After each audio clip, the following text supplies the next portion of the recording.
Hello guys, siapa sebenarnya yang hipokrit? Itu antara kenyataan tuduhan daripada Ketua Pembangkang Bersatu yang semakin meroyan hari ini hanya kerana presiden mereka didakwa. Ya, mereka pula membuat tuduhan kononnya Datuk Seri Anwar hipokrit dan sebagainya. Sahabat semua harus diingat, yang menghina yang di Pertuan Agong itu Abakau. Yang membuat laporan polis itu Istana Pahang. Yang membuat siasatan itu PDRM. Yang mendakwa Muhyiddin Yassin ini adalah peguam negara. Jadi di mana selitnya ya Datuk Seri Anwar Ibrahim dikatakan hipokrit, ya campur tangan kerajaan ini menggunakan akta hasutan dan sebagainya. Jadi saya tidak nampak ya bagaimana mereka membuat tuduhan katanya ini adalah permainan politik, ya pendakwaan politik seperti mana yang dikatakan oleh Ketua Pembangkang ini Hamzah Zainuddin. Ini kalau kita lihat kenyataan media yang baru saja kita terima, ini antara kenyataan ya daripada Hamzah, katanya Bersatu anggap pendakwaan terhadap Muhyiddin Yassin itu adalah bermotifkan politik. Sekali lagi sahabat semua, apa pula bermotifkan politik? Ya, kalau kita lihat yang murka itu adalah Tunku Mahkota Pahang, dan dia menegaskan, menggesa supaya tindakan tegas terhadap Muhyiddin Yassin itu diambil segera. Dan kerana itu, ya pihak istana telah pun membuat laporan polis dan pihak polis telah menyiasat. Dan setelah hasil siasatan selesai diberikan kepada pejabat program negara untuk tindakan selanjutnya sama ada perlu untuk didakwa atau tidak. Dan pendakwaan itu telah pun berlaku sahabat-sahabat semua.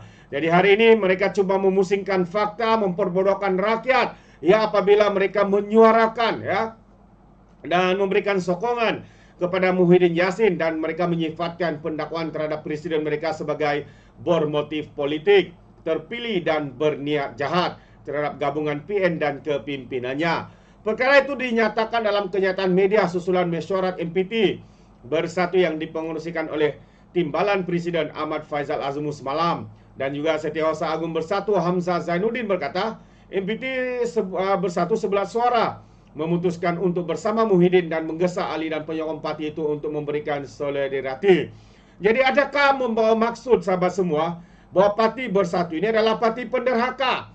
Kerana dakwaan yang dibuat terhadap Muhyiddin ini adalah satu perkara yang sangat serius, menghina dan memperlekeh, dan boleh dikatakan menderhaka kepada sultan-sultan, kepada yang di Pertuan Agong. Jadi kalau ini pendirian mereka, dan jelaslah ya pada pandangan saya bahawa mereka ya bersetuju dengan tindakan penderhakaan yang dibuat oleh presiden parti mereka. Tetapi kalau kita lihat sebelum ini berbeda pula pandangan daripada Timbalan Presiden PAS yang mana mereka bersetuju ya untuk siasatan dan tindakan diambil terhadap Muhyiddin Yassin. Kerana apa? Kerana menghina dan memperlekehkan yang di Pertuan Agong. Kenapa Bersatu begitu menderhaka sekali sahabat semua? Bukan saya tuduh, tapi seakan-akan sebegitu rupalah ya yang sedang berlaku di dalam parti Bersatu. Katanya lagi, Bersatu mengecam sekeras-kerasnya sikap hipokrasi Perdana Menteri Anwar Ibrahim serta pemimpin Pakatan Harapan yang dahulunya lantang menentang akta hasutan dan berjanji untuk menghapuskan akta yang dikatakan undang-undang zalim atau draconian law dalam manifesto PS sekiranya membentuk kerajaan selepas PRU yang ke-15. Ironinya setelah menjadi kerajaan mereka telah menggunakan akta hasutan berulang kali secara zalim untuk menekan dan menindas lawan politik tambahnya lagi. Sekali lagi saya ingatkan sahabat semua, katanya ya sikap hipokrasi Perdana Menteri. Adakah Perdana Menteri yang membuat laporan polis? Tidak. Adakah Perdana Menteri yang menyiasat? Tidak. Adakah Perdana Menteri kita yang marah? Ya, pihak istana yang murka? Dan adakah siasatan dilakukan oleh Anwar? Tidak. Polis Diraja Malaysia. Adakah Anwar yang mendakwa Muhyiddin? Tidak. Yang mendakwa Muhyiddin itu adalah pejabat peguam negara. Kerana hasil siasatan mendapati dan boleh didakwa kerana ya Muhyiddin dikatakan menghasut, ya mempertikai, memperlekeh dan menghina yang di Pertuan Agong hanya kerana mereka tidak dapat menjadi kerajaan, hanya kerana presiden mereka tidak menjadi Perdana Menteri. Katanya saya yang layak menjadi Perdana Menteri, tapi kenapa yang di Pertuan Agong tidak menjemput saya ke istana untuk diangkat menjadi Perdana Menteri? Itulah ya betapa meroyannya, betapa rakusnya pemimpin-pemimpin daripada Bersatu ini, sahabat-sahabat semua. Sehingga akhirnya apa yang berlaku? Didakwah dengan akta hasutan. Kalau dia tidak menghasut, dia tidak akan didakwa dengan akta hasutan, sahabat-sahabat semua.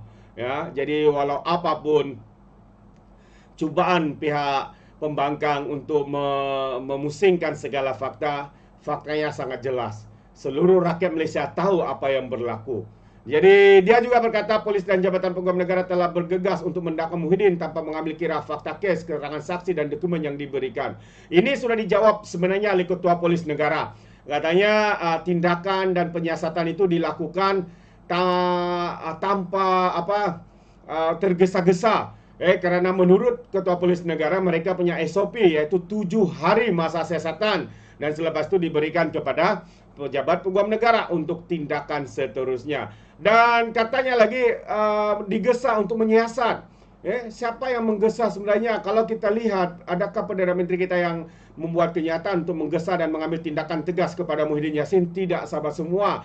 Tapi yang menggesa untuk siasatan dan tindakan diambil terhadap Muhyiddin adalah Tengku Mahkota Pahang. Kerana apa yang dikatakan oleh Muhyiddin menghina dan memperleke integriti yang di Pertuan Agong ketika itu, yaitu Sultan Pahang ketika hari ini. Jadi menurutnya lagi polis menyerahkan kertas siasatan kepada pejabat peguam negara. Pada hari yang sama polis merekodkan kenyataan Muhyiddin menerima dokumen daripada bekas Perdana Menteri. Itu satu lagi pembohongan. Ketua Polis sudah membuat kenyataan bahawa apa yang mereka lakukan itu mengikut prosedur, mengikut SOP untuk mereka melakukan siasatan dan sekaligus menyerahkan hasil siasatan itu kepada pejabat peguam negara untuk tindakan selanjutnya.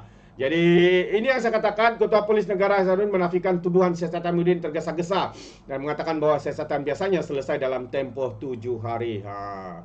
Ini baru siasat terus bilang si Hamzah habislah. Begitu terdesaknya mereka untuk mempertahankan si penderhaka abakau ini. Aduh. Dan satu perkara, sahabat semua, ketika harga minyak diapungkan dengan mengikut harga pasaran, bising para walaun-walauntit, geng-geng cyber trooper pembangkang, seperti siapa ini, Cikgu BAD, Papa Gaumo, Ratu Fitnah dan macam-macam lagi lah, termasuklah walaun-walauntit. Tapi bila mana, sahabat semua, harga diesel dari RM3.23 turun lagi 5 sen dan esok kepada RM3.18, di mana suara-suara di mana suara-suara walaun-walauntit, cyber trooper Perikatan Nasional, pemimpin-pemimpin daripada Perikatan Nasional, PAS dan juga Bersatu yang hari-hari meroyan, meratip harga minyak tinggilah, apalah dan sebagainya. Tapi hari ini bila harga minyak itu turun, mereka pula mengunci mulut tanpa sepatah haram. Adakah mereka ini lebih suka kalau harga minyak itu naik ataupun turun dan naik dan sebagainya? Tapi bila mana harga itu semakin kelihatan stabil dan sebagainya, tidak pun kita lihat suara-suara sumbang daripada pembangkang, daripada walaun-walauntit, ahli-ahli parlimen PAS Bersatu menyuarakan isu ini. Jadi jelas dan nyata, sahabat semua, bahwa mereka ini adalah sengaja menunggang isu-isu panas demi untuk tujuan politik, parti dan sebagainya. Jadi inilah yang saya nak, pada pandangan saya boleh panggil sebagai politikus sampah masyarakat. Mereka hanya mencari keuntungan parti, keuntungan pribadi, politik mereka. Tetapi apabila perkara itu baik untuk rakyat, mereka tidak pula memuji dan sebagainya. Seakan-akan mereka membutakan mata, seakan-akan mereka memekakkan telinga, tidak melihat apa yang sedang berlaku di dalam negara kita. Apa yang mereka katakan hanyalah perkara-perkara buruk, hanyalah perkara-perkara menyedihkan. Untuk apa? Untuk menekan emosi, bermain politik emosi, politik sempit, perkauman, agama, 3R dan sebagainya, sahabat semua. Ini adalah satu tindakan yang pada pandangan saya adalah satu yang amat-amat memalukan. Itu pandangan saya. Bagaimana dengan anda, sahabat semua? Adakah anda seirama dengan saya atau tidak? Anda boleh berikan komen dan pandangan anda di dalam ruangan komen. Jadi terima kasih, izinkan saya untuk mengundurkan diri dan seperti biasa peribahasa mengatakan, tapapun kangkap 2 ton keinginan. Dalam bahasa Melayanya, tepuk dada, tanya selera. Sekian saya daripada Alright Nopo Channel. Kita berjumpa lagi. Bye-bye.